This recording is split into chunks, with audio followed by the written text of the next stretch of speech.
Hello everyone, and today we are going to discuss unit number 4 of consumer behavior, which is motivation and drive, which is the first part, and the second part is personality and self-concept influence. So in total, there are 4 units in this subject of consumer behavior as per the FMS Delhi syllabus. So you can check out to that. Okay, so first we will going to understand what is motivation and drive. Okay, here are the motivation and drive theories given by the various research scholars and authors in the field of consumer behavior. So first is drive reduction theory, which is given by Hull in 1940s and 50s, which says that behaviors emerge to reduce tension from unmet biological needs and restore homostasis. Drive is built until the need is satisfied. So it says it simply means that our behavior to purchase something, or when we purchase something, it reduces our tension. Why it is reducing our tension? Because we are meeting our biological needs. Example, hunger and thirst. So this will the major cause of generating motivation and a drive to work towards it. Then optimal arousal theory. It says that humans are motivated to maintain an optimal level of alertness and arousal. Too little leads to boredom, too much to stress, based on Yates, Letson law, which says that performance peaks at a moderate arousal. And it explains thrill-seeking creativity and why task complexity interacts with ideal arousal level.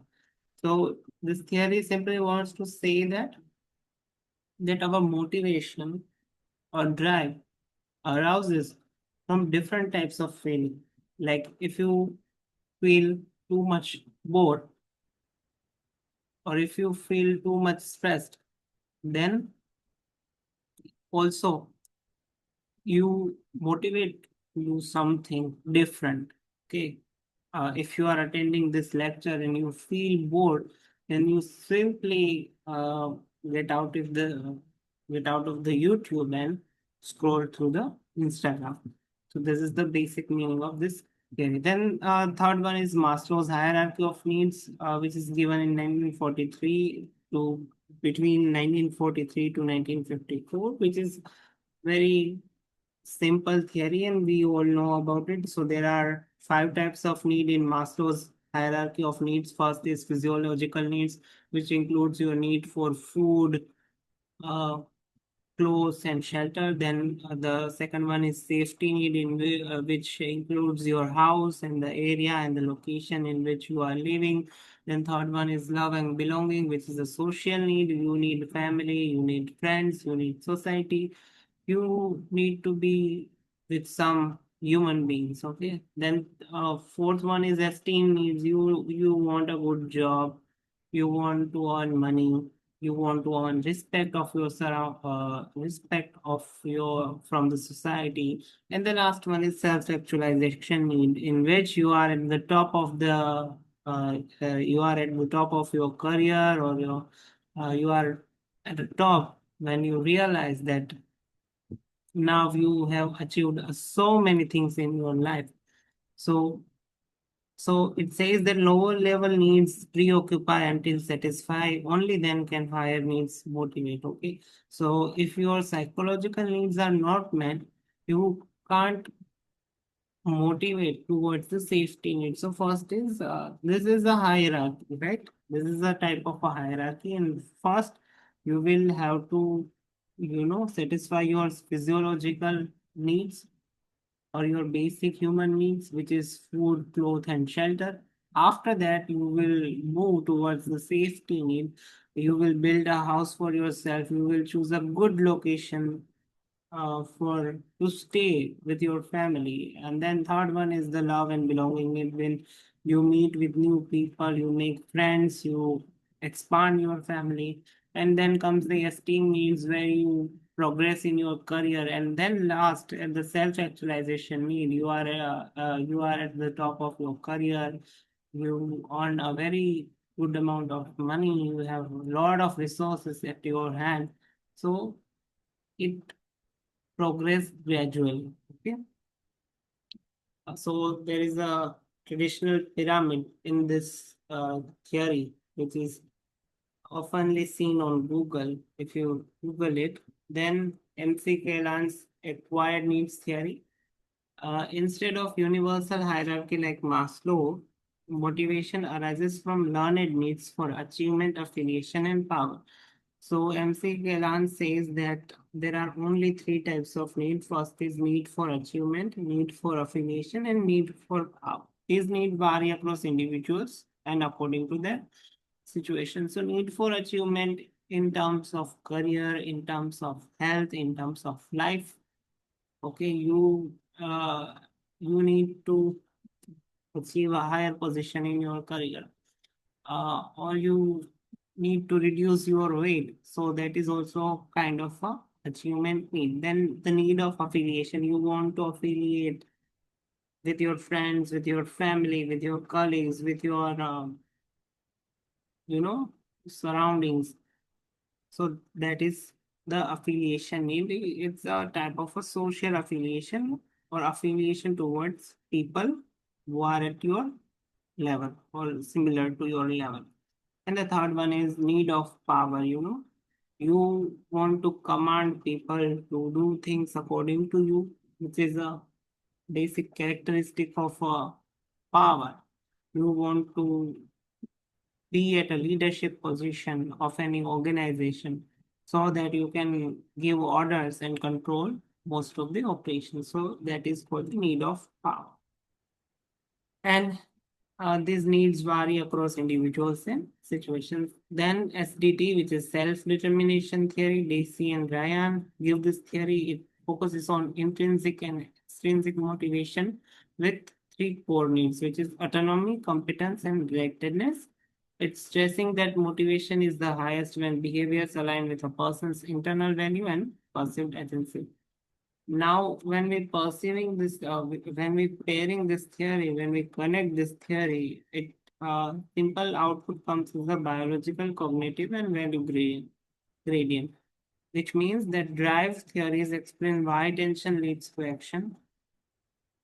So, if we pairing these theories, we can conclude that why the drive uh, theories explain tension leads to action. Means if you have any tension, that means you are going to do something. You will take action. If you have a tension about your career that uh, you are not getting any job, then you will try to find job. You are applying to as many company as possible.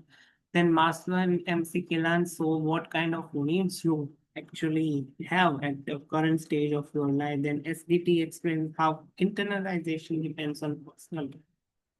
So this layered framework set the stage for means and thinking, how lower level means serve higher level ends in value system. So this is the model of means and chain theory, which is given by Gottman after 1982. So in this, you can see in one side you have mean and chain. In second, in the center you have matrix, and in the third you have output, input, and outputs. A marketing slash consumer psychology model mapping how product features link to a personal values. First is attributes, say C's, second C stands for consequences, and third V stands for values. So attributes are concrete features or properties. Consequences are functional or psychology or psychosocial results of using the attribute. And the third one is value, which are personal or societal value, the consequences, which helps you realize. So these are the in details here. You just need to read this. This is not that important. Hierarchical hierarchical hierarchical value mapping. Hierarchical value mapping, a research method rooted in means and theory that aggregate many data into map illustrating common values. So this is just a simple model of HVM diagram nodes which connected by arrows whose thickness reflects frequency and all that. Okay.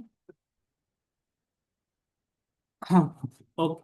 So now we come to why personality and self-concept matter in purchase decision. When you are going to purchase anything, it that purchase is totally depends on your personality, that which type of person you are, or what is your self-concept, or what is the concept of yourself.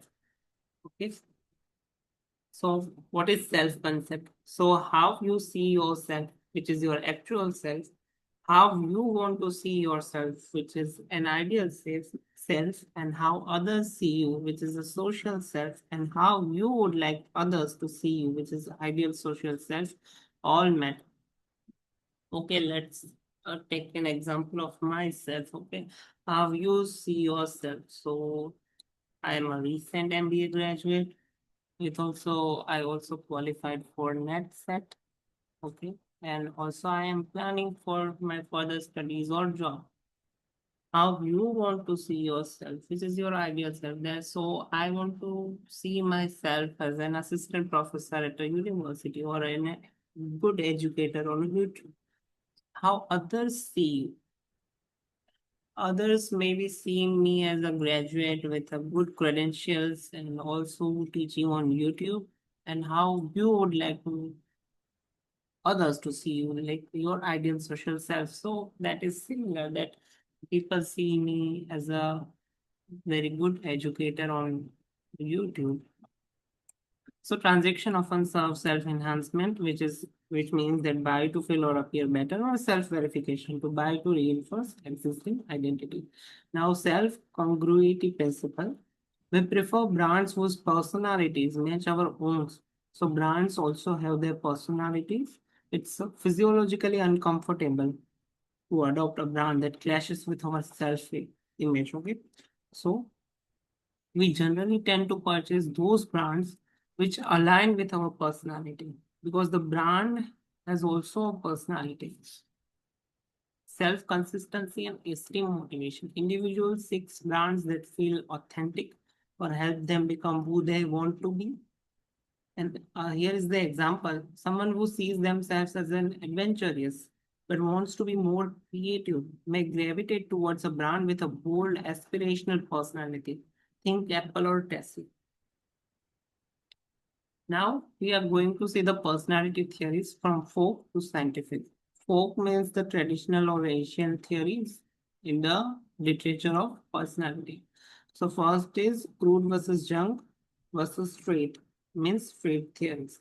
So crude slash folk theory says that early consumer psychologists use phrenology or physiognomy, now discredited as face reading, personality predictors. A smiling face is equal to extrovert. So early psychologists use this theory called face reading uh, to determine or predict the personality of a person. So if a person is smiling, then the person is an extrovert, which is not very true nowadays, because if I'm talking about myself, so I smile a lot. When I meet new people, I smile a lot, but I'm not that extrovert, I'm not that talkative. Okay. So junk theory. So junk theory says that popular but unvalidated frameworks like MBTI or neural still persist in marketing success. They are often easy to digest but poorly correlated with actual behavior. And the third one is trait theories, which is psychometrically validated, replicable models like the Big Five are grounded in research. Traits like openness, consciousness, extraversion, agreeableness, and neuroticism predict behavior reliably across cultures and domains. What are the major academic theories with relevance to brands? So we're just going to read the names of this theory, because also going to understand a little bit into this, but not more. So first is Freudian and psychodynamic theory, which includes ID, ego, and superego. Then non-Freudian or CAD model, which categorizes consumer into compliance, aggression, or detachment, useful for tailored messages for social belonging, prestige, or independence motivations. Then trade theory, which includes big fives. In big fives, there is a high openness, consumer gravitate to luxury or innovative brands, high consciousness to reliable, detail-oriented brands, cognitive affective processing system, personal construct theory, which is given by George Kelly, symbolic interactionism and extended self, and consistency hypothesis. So in consistency hypothesis, central idea is that people internalize a self-image and are motivated to maintain consistency between that image and external cues, including brands. So what is the mechanism of this hypothesis? So first is self-consistency. So in this self-consistency, you avoid dissonance by choosing brands aligned with actual self. Self-enhancement. Aim for brands that help reduce gap between actual and ideal selves, and self-knowledge, which explores brands that reveal or reinforce identity, like niche brands for creative personas. Now, how personality and brand image are different. So a brand's personality is the human trait ascribed to it. Jennifer L. Appiah's five dimensions are widely used as sincerity, excitement, competence, sophistication, and ruggedness. And image and personality transfer means consumer project their desired trait onto brands. Like I want to be seen as a sophisticated, so I buy Gucci. This is self-brand congruity or self-brand connection. Brands with strong, consistent personalities develop deeper emotional bonds and become aspirational anchors. Think Hermes for sophistication, Patagonia for sincerity, and Caregiver or Jeep for ruggedness. Now, how to measure personality and self-image? So, for consumer personality, you have to self-report inventories, you have shorter scales, uh, which are useful. What is self-concept and self-image scale? So scale items ask respondents to rate objectives on themselves. Like I see myself as a reliable. I want to be seen as energetic. Common frameworks measure ideal social, and expected self-image. So self-brand congruity is often assessed by comparing self-image scales with perceived brand personality scales, like using 50 trait Malhotra scale. I don't know about this, but it is into this implicit and on unconscious method, which is brand IQ use visual stimuli and EEG to infer unconscious personality patterns and predict brand receptivity, bypassing social desirability bias in self-report. Building an aspirational brand. What makes a brand aspirational? It embodies values or a lifestyle that consumers want but may not yet have access to, like status, creativity, sustainability, and self actualization. It triggers emotional resonance, not just functionality. The brand helps consumer project who they want to become. What are the key steps for creating one? So you have to discover your core persona values. You have to define brand personality archetype. You have to audit brand touch points. You have to align targeting, segment their self brand configuration, advantages, and all. Oh, we completed unit number 4, and this is unit number 5. So we are going to continue this unit, which is demographic and psychographic segmentation, consumer culture, family decision making. So what is demographic and psychographic segmentation? So there are two ways of marketers divide a target market into smaller and more manageable groups. So demographic segmentation includes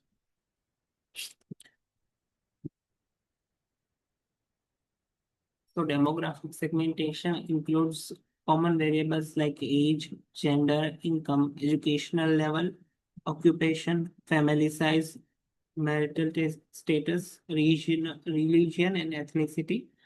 Like a baby product company targets new parents aged 25 to 35 with middle to high income. And what is the benefit of this? So it is easy to measure, widely available through census and surveys. And what is the limitation? So it does not explain why people buy, only who they are. It it it can't say you that why they are purchasing, but it only says that who they are.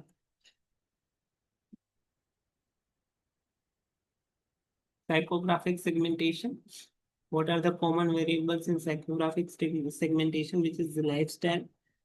Maybe they are health conscious, they are luxury seeking, or they are minimalist. Social class, they are from upper middle or lower class. values and beliefs. Environmentalism, family first. Personality traits are also important, like whether they are introvert or extrovert, adventurous or cautious. Then interest and hobbies like travel, technology, and fitness. So here is the example: a travel agency targets adventurous, thrill-seeking individuals who value unique cultural experiences over luxury. And what is the benefit? It explains consumer innovations.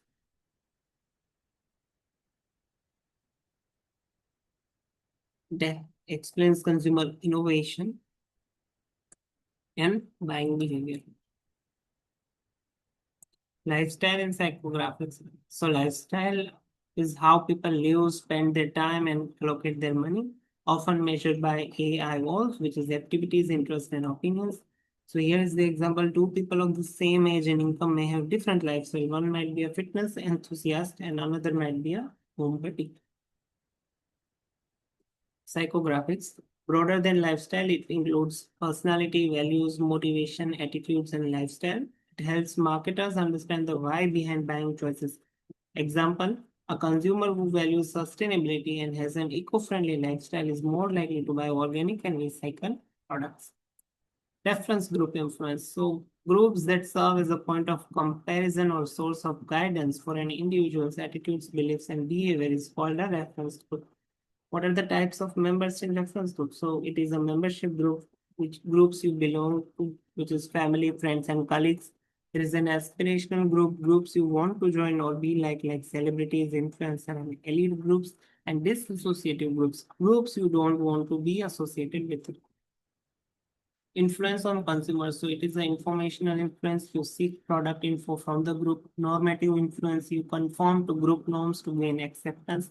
And the value expressive influence, which in which you adopt products to express values shared with the group. How lifestyle, psychographics, and reference groups work together. People's psychographic profile often determines which reference groups they relate to or follow. Example, lifestyle means fitness-oriented, health-conscious. Psychographics means value discipline, self-improvement, and body positivity. And reference group influence means follow Instagram fitness influencer, join a local running club, or buy the products endorsed by those communities. Categories and types of influence. So there are many categories. Consumer behavior is typically shaped by four main categories. First is cultural influence, which includes culture, subculture, and social class. Then social influence, which includes reference group, family, roles, and status. Personal influence means age, life cycle stage, occupation, income, lifestyle, personality, and self-concept. And the psychological influence, which is motivation, perception, learning, beliefs, and attitudes. Types of influence within social and reference group. When focusing specifically on reference group influence, researchers often highlight three main types. Informational influence, in which consumer seeks advice or information from the group. Normative influence, in which conforming to a group norms to gain approval or avoid disapproval. And value expressive influence, in which using products or brands to express shared values and identify with the group. Okay. So here is the uh, table of what we have seen on this slide. So you can take a simple screenshot of it to revise it. Consumer culture, values, and orientation. What is consumer culture? A set of shared values, meanings, norms, and practices around consumption in a society. It defines what is considered desirable, acceptable, and aspirational in buying and using products. Example, in the US, convenience and time-saving products are valued. In Japan, quality, craftsmanship is emphasized. So core cultural values are individualism and collectivism, in which individualism focuses on personal achievement and collectivism focuses on group harmony. Materialism place importance on possession as a sign of success, and time orientation, which is a long-term planning versus instant gratification. Achievement and success focusing on recognition, career success, and competition, and quality of life focuses on health, leisure, and sustainability. Cultural orientation, the direction or emphasis of cultural values in a daily life, like a future-oriented culture serves more and values investments. A present-oriented culture spends more and on expenses. Subculture. A subculture is a small group within a large culture that shares distinctive values, norms, and lifestyle. They can be based on ethnicity, religion, region, age, lifestyle, or interest. What are the types of subcultures? So they can be nationality based, they can be religious, they can be regional, they can be age based and lifestyle based. Social class, a division of society based on income, education, occupation, and lifestyle, which affects access to resources, consumption patterns, and brand preferences. So in common marketing, there are five type of class. First is upper class, which is wealthy, trendsetters and luxury oriented. Upper middle class are professionals, aspirational consumers. Lower middle class, office workers, budget conscious, and working class are skilled and semi-skilled workers. Lower class are limited income, basic need focus. Family decision making. So decision making unit in families, the set of individuals in a family who are involved in the purchase decision process. Members may vary depending on the product and situation. So common family decision making unit participants are initiator, a first person to recognize a need or suggest a purchase. Child asks for a new phone, then influencer provides information, advice, or persuasion. Older sibling recommends a specific brand. Then decision maker final authority on whatever to buy and what to buy, which is parents decide to budget and brand. The buyer person who physically makes the purchase. Example, father orders the phone online, and the user one, which is who consumes or use the product, child uses the phone. So this is a very funny way to understand the decision making unit of a family, in which if you are an initiator, that if you want an iPhone, then you are an initiator, and the influencer is your sibling, it may be your brother or sister, which says that, oh, this new model is very good, you should buy this. Then decision maker is your absolutely is your father. You decide whether invest that money into purchasing an iPhone for you or not. And the buyer is also your father who goes to the shop and buy for you. And the user, which is you, you use the iPhone. So family roles and influence roles can overlap. One person can be initiated buyer or user at the same time. It can be also overlapping product type, like which type of product are you want to buy, like technical, financial, and emotional. Also the family type, like traditional, modern, and joint family, and stage in family life cycle. The influence styles are autonomic decisions made independently by either husband or wife, syncretic decisions made jointly by both partners, and dominant decision made mainly by one partner. And child dominant influence. Types of family decisions. So based on product and involvement, it is a consensual decision, accommodative decision, conflict decisions based on financial impact. So high involvement decision, low involvement decision. And here is the all the things are in table format. And then the last one is organizational consumer behavior. So it is also called the B2B buying behavior, refers to the process by which businesses, government agencies, and other institutes purchase goods and services to use in their operations, resell, and purchase of other products. Who are organizational consumers? So they can be industrial markets, reseller markets, government markets, and institutional markets. So in industrial markets, they are manufacturers buying raw materials, components, or machinery. Reseller markets, they are wholesaler retailers buying goods to resell. Government markets include local, state, and central government departments purchasing for public services. And institutional markets are non-profit hospitals, schools, and religious organizations. So here are the key characteristics of individual versus organizational consumer behavior. The organizational buying process includes problem recognition, in which you first identify the need for goods and services. Then you have general need description, broad description of required product or service. Then you will do product specification, then supplier search, then proposal solic- solicitation, then supplier selection, order routing specification, performance review. So what are the rules in organizational buying behavior? Decision-making unit could be users, people who will use the product or service, influencer, provide technical or specification input, buyers who handle procurement and contracts, deciders have final authority to approve purchases, and gatekeepers control the flow of information. Factors influencing organizational consumer behavior. So it can be environmental factors, economic condition, technology, regulation, and competition. It can be organizational factors like company objectives, policy structure, and procedures.